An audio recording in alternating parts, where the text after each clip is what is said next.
The warning signs I look for from peers and troops, if they're having or struggling with anything, I'd say a change of pattern, change of behavior. Any slight change to where one day they're happy, next day they're a recluse, or just you can sense when something's wrong. I really did feel isolated.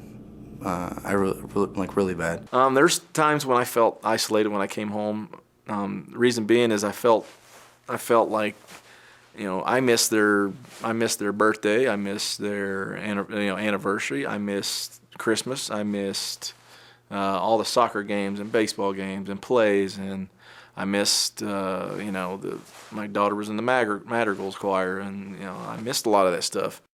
It was a lot better to isolate myself because then I didn't have to worry about getting angry. I didn't have to worry about snapping, hurting anybody, verbally or physically. So it was just easier just to sit by myself and not have to bring anybody else into my life, because I felt in my head I had a really screwed up life, and I didn't want to bring somebody into that life and mess up their life too.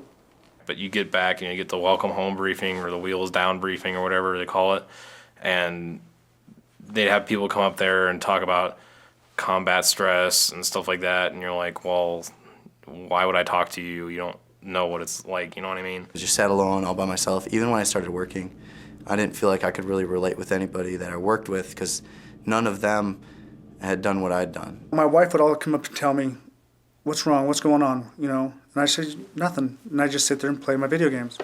And my son would come up and he'd try to get me to play with him, and I just wouldn't want to play with him. It didn't, so when my wife would sit there and tell me, I really kind of blew her off, because I was like, I don't know what you're seeing, I don't know what, but that's not happening.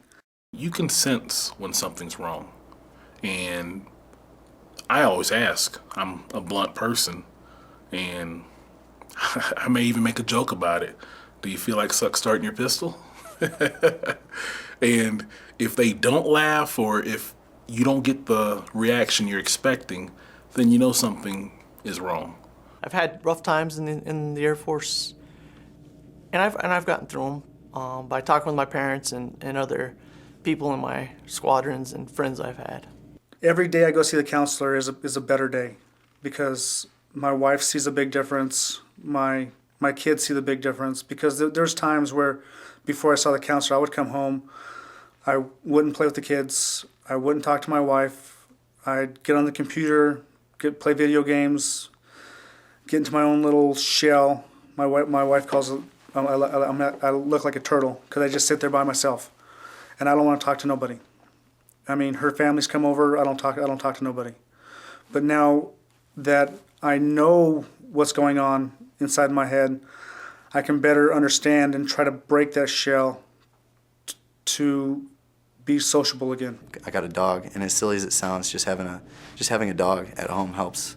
Honestly, what's helped the most is just talking to people that I was deployed with.